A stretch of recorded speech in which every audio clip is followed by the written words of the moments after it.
Excesso de afeto, de amor, de carinho, esconde faltas. Você acha que a Bíblia é contra esse feminismo? A Bíblia é patriarcal. A Bíblia é patriarcal. Constituída por uma sociedade patriarcal, principalmente no Antigo Testamento. E tem isso mesmo a mulher, ela vai estar pro prazer do homem. Até porque Qual que é essa parte da Bíblia? A figura da mulher nas Escrituras, ela já vem como uma antecipação da realidade que será a formação das comunidades religiosas. A mulher, ela tem em primeiro lugar a representação bíblica de ser a religião seguida. Nem sempre é a mulher, o feminino, a fêmea. Como assim? O feminino na Bíblia muitas vezes é a metáfora do casamento entre Deus e o povo. Deus é sempre o noivo. Nós já, quando a gente lê o livro do Cântico dos Cânticos, é um poema entre o noivo e a noiva, que no Novo Testamento os padres da igreja do século II até o século V, início do século VI, eles vão interpretar esse noivo e essa noiva como Jesus Cristo e a igreja. Então, quando você pega o texto para analisar e fazer a exegese do original hebraico, você vê que de fato eles escreveram não para pessoas, mas para a relação entre Deus e aquele povo que forma a religião judaica, que é a noiva.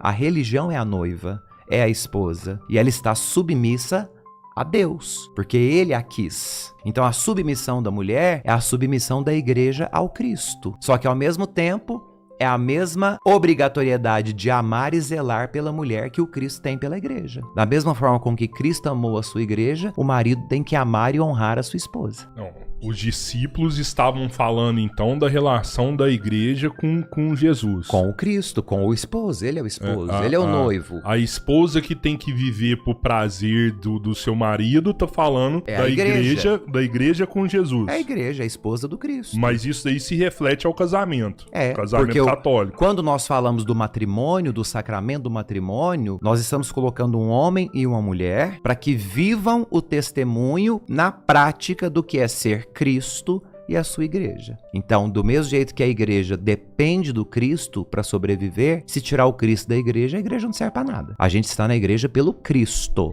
por mais nada. Qualquer outro motivo que me leve para a igreja é por engano. Nós vamos para a igreja pelo Cristo. A gente não está lá pelos padres, a gente não está lá pelos ministros. Nós estamos pelo Cristo, o amor a Jesus Cristo. Mas o Cristo não tem obrigação com a igreja nenhuma. É só a igreja que tem obrigação com o Cristo. O Cristo é que sustenta a igreja. Cristo é Cristo. Cristo por não isso, tem obrigação. A igreja é o Espírito Santo. Então, é a parábola da terra e a árvore. A árvore somos nós que temos que dar frutos. Nós é que temos que multiplicar por meio do nosso testemunho. Tanto que quando a figueira estéril, Jesus passa e vê uma figueira estéril, ele amaldiçoa a figueira. Quando volta, a figueira está toda seca. Ou seja, você está ocupando um lugar na igreja para quê? Se você, quando sai da porta para fora, não multiplica o que você aprendeu lá dentro. Nós somos multiplicadores daquilo que a igreja, que é mãe e mestra, nos ensina, inspirada pelo Espírito Santo que nos foi dado pelo Pai na pessoa do Filho. Então, aqui nós entendemos esse casamento, né? Tanto que João no Apocalipse finaliza, o último capítulo finaliza com essa frase. O Espírito e a esposa dizem, vem Senhor Jesus.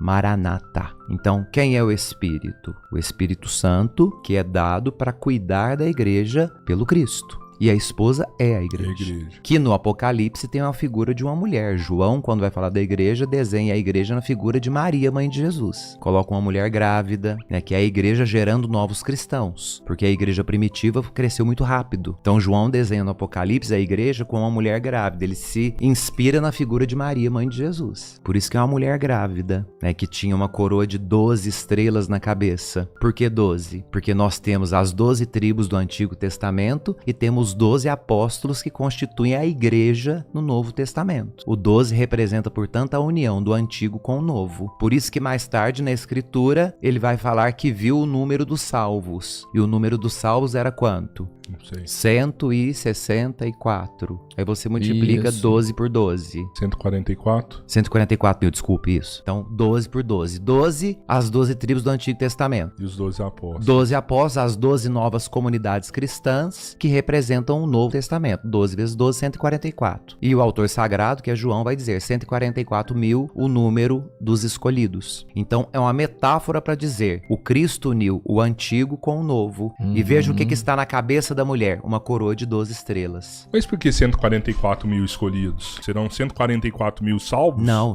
significa que os salvos serão tanto os da antiga aliança quanto os da nova. Entendi, porque é um número que é simbólico. Entendi. O número é simbólico. É simbólico. É porque veio um profeta aqui e ele falou que ele ia salvar 144 mil pessoas que ia lá pra terra proteger. Então, Ele falou isso? Falou isso? Não lembro, não. Não, tanto é que o dinheiro dele só ia ser pra 144 mil pessoas. Que é quem entrasse primeiro é o número que tá lá. ia ganhar, você lembra? Ele ia dar algumas seitas ditas cristãs acreditam nisso. Que só 144 mil pessoas vão pro céu. Justamente por fazer essa interpretação errada dessa metáfora. Porque o livro do Apocalipse, ele é um código. João escreve em código para as comunidades primitivas. E ele escreve em grego e tem que ser em código para quê? Para evitar que os pagãos que eram contra o cristianismo tivessem acesso aos textos sagrados. As comunidades primitivas conseguiam decifrar. Foi tudo codificado tudo ali. Codificado, tudo é símbolo. E aí hoje acontece essa zona que cada um interpreta Século de um jeito. XVI, Martim Lutero inventou de protestar contra a Igreja Católica,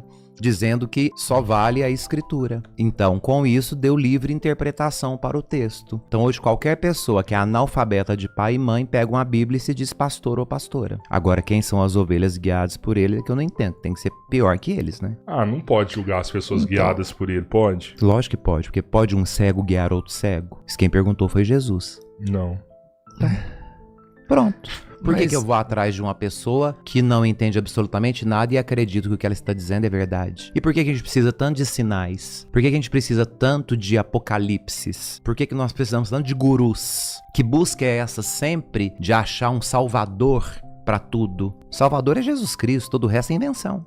Mas a hora que fala isso a gente tá excluindo todas as outras religiões, não? Por que a gente tá falando isso só dos calvinistas, só dos evangélicos? A gente acaba excluindo as outras, as matrizes africanas. Aí nós temos ateus. Que entender a prática da religião. Porque o Cristo, ele deu ensinamento. Ele não chegou. A palavra de Cristo... Existem lugares no mundo que não conhecem Jesus Cristo. Acho que eu já contei isso pra vocês quando eu tava em Jerusalém, no Santo Sepulcro, e uma turma de indianos chegou e pediu pra eu explicar o significado do Santo Sepulcro. Não, você não conta, não lembro de você ter contado. Não contei isso, não? Não, contou não. Levei meus fiéis para Israel e estamos visitando o Santo Sepulcro, onde fica o túmulo de Jesus. E entrou um grupo de indianos. Como eles viram que eu era o padre que estava guiando o povo, ele me fez uma pergunta e fui falar em inglês com eles. Meu inglês não é um dos melhores. Eles falavam o que significa este lugar. Falava, aqui neste lugar nós cultuamos um túmulo. Eles falavam, e quem tá lá dentro? Eu, ninguém. Eu falei, então o que vocês cultuam? Eles perguntaram.